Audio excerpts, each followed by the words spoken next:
If you guys suffer through heel pain just like myself, I want to give you guys a couple of tips on getting rid of the pain and managing the pain in the long run. Coming up next. Hey, I'm Fergus Fausto. I just want to go over with you guys how I managed my heel pain. I've been a nurse for 13 years and I currently work in the ER. And just like most people that are on their feet for over 8 hours, the heel pain that you get when you have plantar fasciitis can really bog you down. For most people, changing out a shoe could be a remedy to the pain. It is suggested to change your shoes every 3 months. And if you're like most people, they tend to go over that. So, changing out your shoe would be my first tip. The second thing you can do is also get shoe inserts. You can spend anywhere from 20, 30 bucks to $200.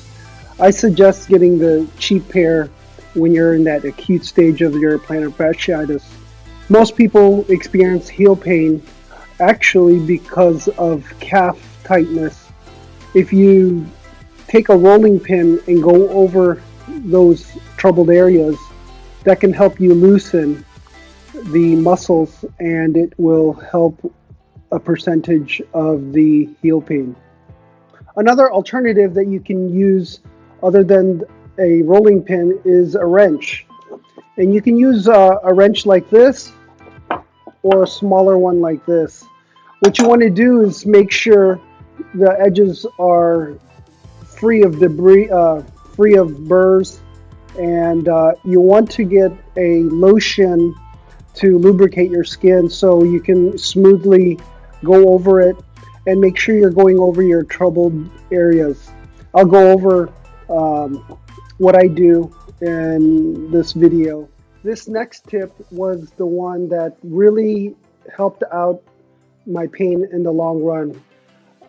Again, the tape was the one that initially helped me with the pain, followed by this. This is the night boot that you'll wear, and this was purchased on Amazon.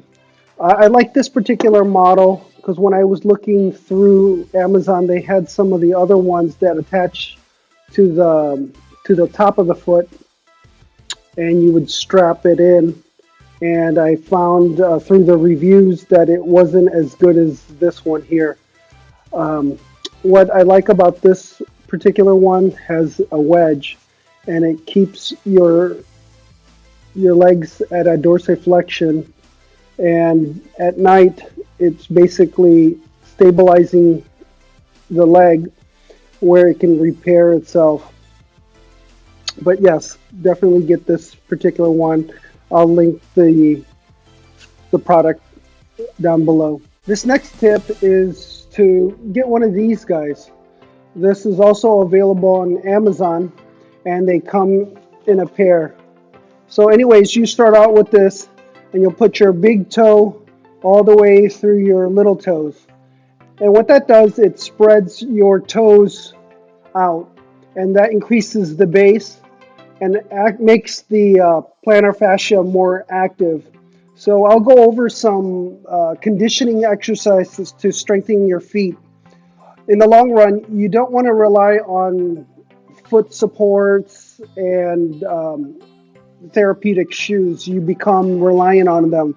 So going with this is the next stage to treating your plantar fascia and trying to keep it away. In conjunction with the previous tip, this is the recommendation of the shoe that I would use. This is the Topo Phantom. It's a wide toe shoe box, and it has, I believe, a 5-degree drop. And what that means is that it sits a little bit more flatter than most athletic shoes. A lot of the times when you have a tall heel, it puts a lot of stress on the plantar fascia. So going with a wide toe shoe box and a decreased drop will help your heel pain. Some of the shoes that I would recommend is going with Brooks, Topo, and there's other brands out there that help alleviate the pain. You can spend anywhere from $100 to $200 on these. So what I would do is alternate those shoes. Another thing I want to cover is the use of medication. You can use anti-inflammatory medications such as Tylenol or Motrin. Um, Motrin, you may want to use 400, 600, or 800. And on the Tylenol, you can go up to about a gram for most average adults. The next tip I want to go over is non-pharmacological things such as ice. You can take a water bottle and freeze it overnight, or if you have a couple of them already frozen, you can use it. 15-20 minutes a session would be pretty good. Also, after you doing this, I would go into the using the either the wrench or the rolling pin on the back of the legs and underneath the foot. So these two key treatments would effectively work with the pain, especially right after a shift. And then I would wear the night boot when it's time to go to the bed. This segment is the, excuse the leg here, but this segment is the part where I want to show you what I do with the wrenches here. So I'm going to grab my wrench here, and pretty much like I said, you want to inspect the edges here for any burrs and stuff. If you have any tools that have been dropped and have a sharp edge, you don't want to cause any abrasions to your leg. So what I'm going to do is get a little squirt of this. I'm using this Nivea, I don't know what it's called, essentially enriched body lotion. I would use this one over any petroleum base because it's easy to wash off, and plus if you're using tape, you don't want anything too thick or too rich. So but I'm going to basically put some lotion on my legs, my ashy legs, and sometimes I put it on the tool itself here on the edge here. What I like about the wrench this big, I can cover a wider surface. And what I want to do is just basically knead the muscles and loosen them up. And if there's some troubled areas that have more pain, you want to go over it a couple times. And before you do this, also make sure to check with your primary care provider, make sure you don't have any blood clots. But anyways, you want to go over the troubled areas. And I find when I do have acute plantar fasciitis, a lot of this muscle here gets pretty tight. So just going over it a couple times. Okay. This segment is the bottom of the foot. So if you have the ability to fold your legs like this and bring your foot up, you can actually use your wrench again and just go over the plantar fascia. There's some areas that you might find a little tender, and you may just have to work through the pain, but you want to go over it a couple times for several minutes, and this will help release a lot of the tension and break up scar tissue. I find that just going back and forth after my shift at the hospital, it really works. And again, putting myself in the night boot. One of the areas that I tend to focus when I use the wrench is the bottom of the foot right here. And that's where the ligaments is attached to the bone. And that's where a lot of your problems, and that's where most of my problems are. So I just take the time to go over it and really concentrate on that area. In this segment, I want to go over the KT tape or any off brands that are like KT tape. Sometimes you'll find the KT tape in a roll like this at a grocery store, also available on Amazon. So I'll put a link down below. There's also this off brand that I got from Safeway, which is a Kroger brand. And this also says it's a kinesthetic tape, but we'll go over application. This is the segment here that I'll show you guys how I apply the KT tape. So basically what you want to do is get your strips ready. And for this demonstration, I'm going to show you with two tapes, or two strips of tape. So what I'll do, the first one is I tear just a little bit off the edge here, and I'll tack it onto my skin. So I just tear off this end here, and I put it right over the front here. And with the back, I slowly start kind of peeling this off a little bit ahead of time. And what I want to do is put pressure over here and then give it a nice tug.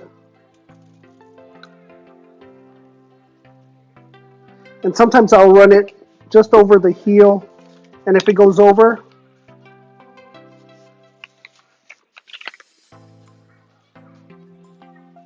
I'll just tack it on here.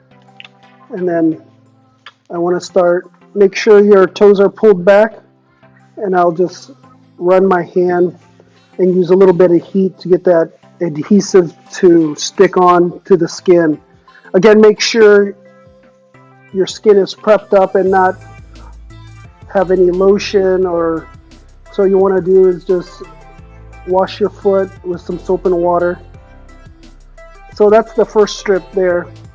The second one I do is very similar.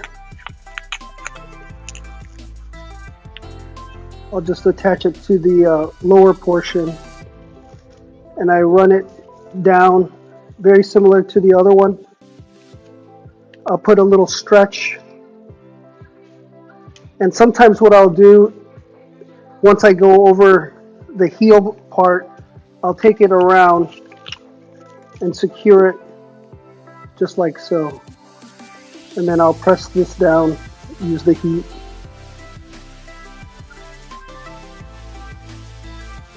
And this is what I'll do right before I go to work at the hospital.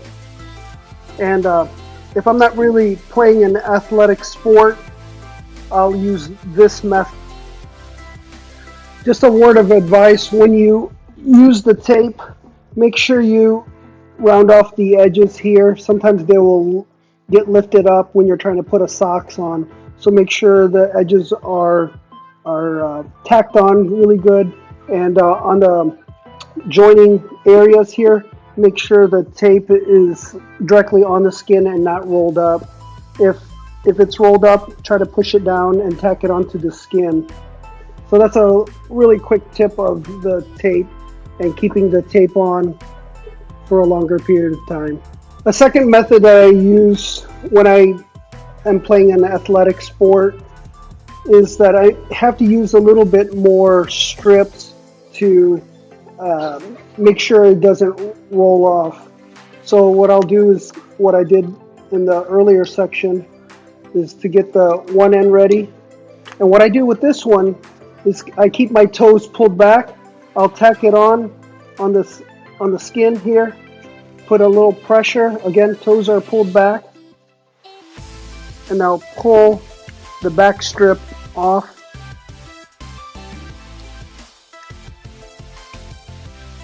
And what I do is just leave a little bit on so I have a place where I can put the back of the fingers here, and I'll tack it on this way here.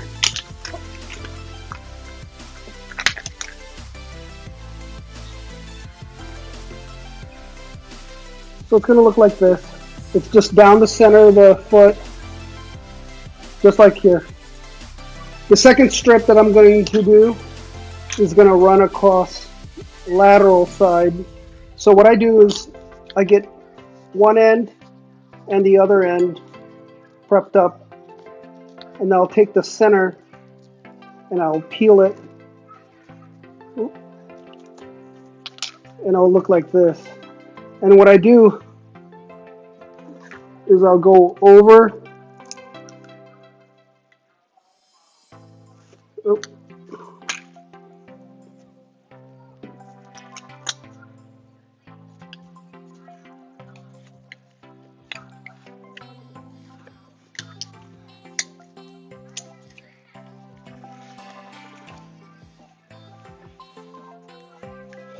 So this is like what I would use when I'm running or when I'm doing any athletic sport, is this fashion. And sometimes I'll run an extra strip right across here. Another area you can run the strip is just behind the first strip here. This one runs just right by the bone, and you'll want to just run this one parallel behind the bone. So make sure you tack it on, pull a little tension,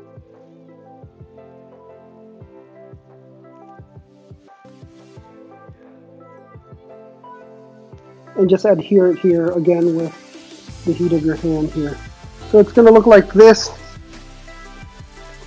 and the other side's going to look like that. It might not be even, especially if you're trying to tape it yourself. You can see how hard I'm already trying to put this tape on and film at the same time. One of the things I want to go over is the toe conditioning. If you do these exercises, it will help strengthen your feet and getting on another level besides relying on the shoe supports and therapeutic shoes. So what I do first thing in the morning is I do these toe exercises. So what I will do is press down under the big toe and lift the other small toes up. At first, this is a little difficult, but with practice, you can do these exercises. After a few seconds or a minute, you want to alternate. You want to push down the toes and the big toe up. So I'll do this for quite a bit, and then alternate with the big toe. And sometimes you can bring the toes up and squinch them in too. This will help also activate the plantar fascia. Again, big toe down, little toes down.